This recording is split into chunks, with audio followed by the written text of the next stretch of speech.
Hey, good morning, guys. Figured I'd give this video, devotional or whatever, a shot today, for a couple reasons. One, people have been asking for it, and I'm not really big into it, but I think after my readings today that it's a good time to come out and put a face to the words that you've been reading for a few months now. And two, it's always helps me whenever I'm reading a book or reading a devotional, if I can see who wrote it, and if I've heard them talk or I know what they sound like, it all makes a lot more sense to me as I read the words. So for those three reasons, that's why I'm coming to you live on video today, and I hope you enjoy it. So here you go. Like I was saying, with the elections being complete and all the drama that was surrounding them coming to pass, thank God. I watched a sermon last night from Mike Burnett at Life Point that came really just in time for me. I was really close to being swallowed up by all the negativity all over surrounding Facebook with the memes and the drama and the poor me's that were going around, and a few times nearly even hit like and commented myself. At one point I did make a comment, I had to erase it within seconds, before anybody could see it, because it's just not right. It's not what we're supposed to do.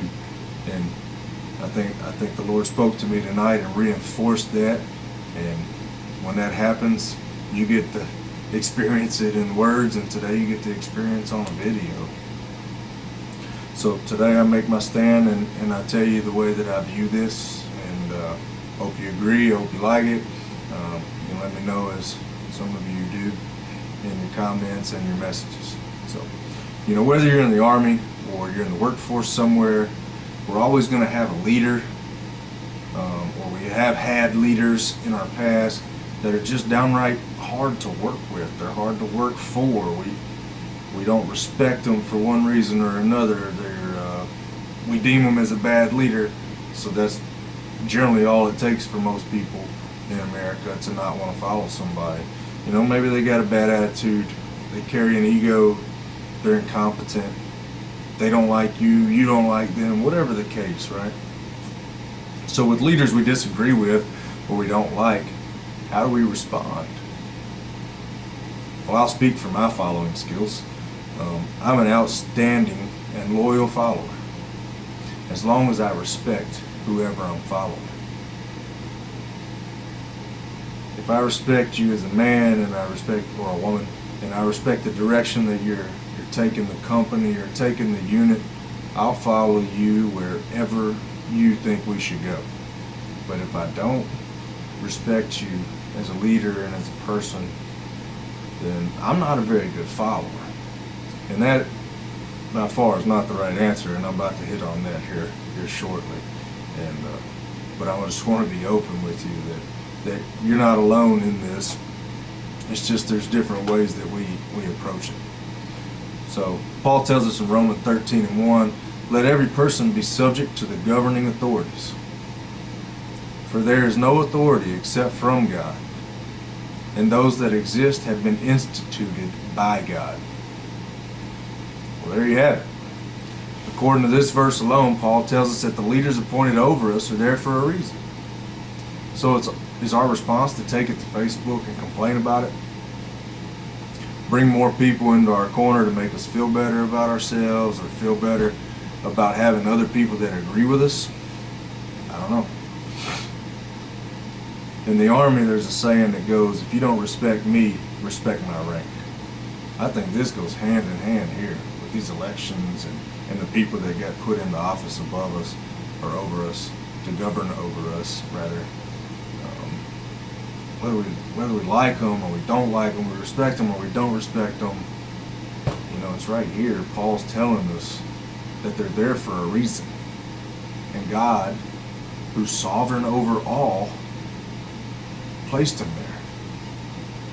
Do we really believe that God is a sovereign God who's over everything that happens or doesn't happen, but just not those political offices, just not those bosses over us, right? Oh, he's over that too. He's over all of it. I'm a soldier in the army, as most of you have figured out by now that don't know me.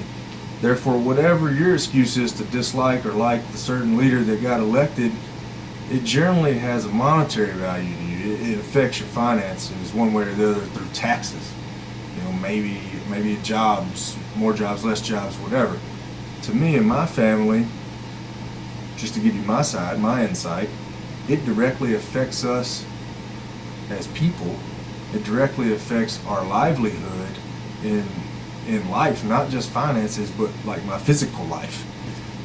Depending on who gets put into office and how many blues and how many reds or this, that, and the third, it's how much money or budget that the military gets, and how much new equipment that we get, or how much modern equipment that we get, how much of our stuff gets fixed that breaks, and how fast that happens before they send me for another round.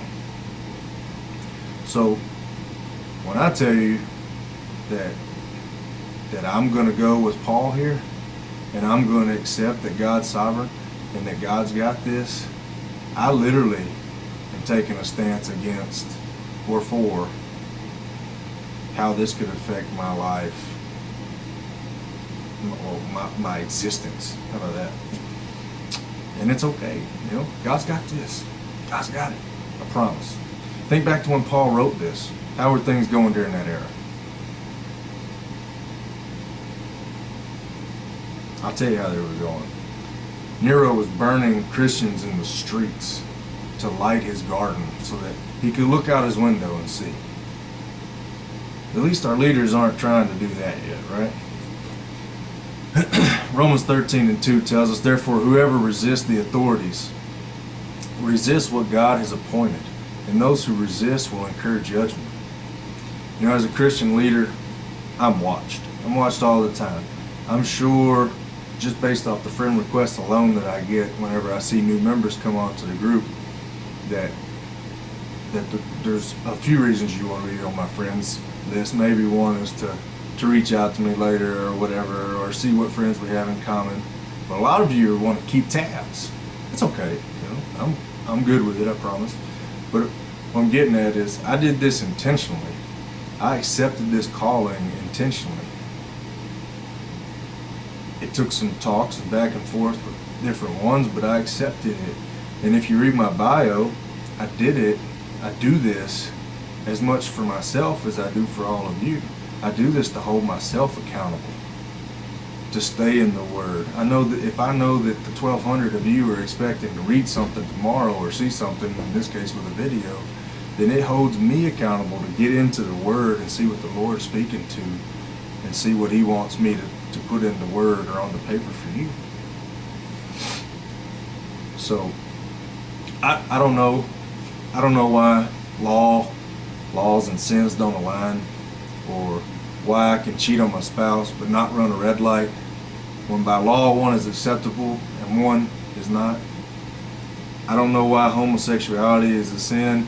Well, I know why that's a sin, but I don't know why it's a sin and the governor of Colorado is an openly gay man. But according to Paul, and I believe, that openly gay man was put in that position for some reason. Now, I don't know what the reason is. It's not up to me to decide that reason. What is up to us is that we don't miss the reason. That we take our blinders off, our selfish, our self-righteous blinders, and we just view it for what it is. We observe it. We pray for those leaders. We do what we are called to do, and that is be a praying nation, being a loving nation, a gossip-free nation, and be supportive. All right? So there's tough leaders to work for. We all know that. I probably am one or was one to some people in the past.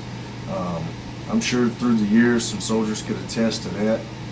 But I am also a believer in the Bible and Jesus Christ, and I know that God put me in the position, or my leaders now in the position, that they're there to teach a lesson to me that only I can teach and only they can teach me. I don't know it right now. I'm in that position myself right now. It's where I have leaders over me that I am not sure why, but and they challenge me, they test me day in and day out. And maybe that is the reason that they're there and I'm here. But I will tell you that my prayer for us today is that we just take a deep breath, calm down, relax, and remember that God's got this. Accept the leaders appointed over us and our inability to change them. I pray we as Christians turn our concerns over to God and we become prayer warriors for the leaders that we have now. I pray that we understand we don't have to agree with them. We don't even have to like them, for that matter, but it's not on us to judge them either. What is on us is to pray for our leaders and our country and hope it's not in vain by us keeping those blinders on and not seeing what it is that we're supposed to be watching, observing, and learning from these leaders placed above us. Y'all have a blessed day.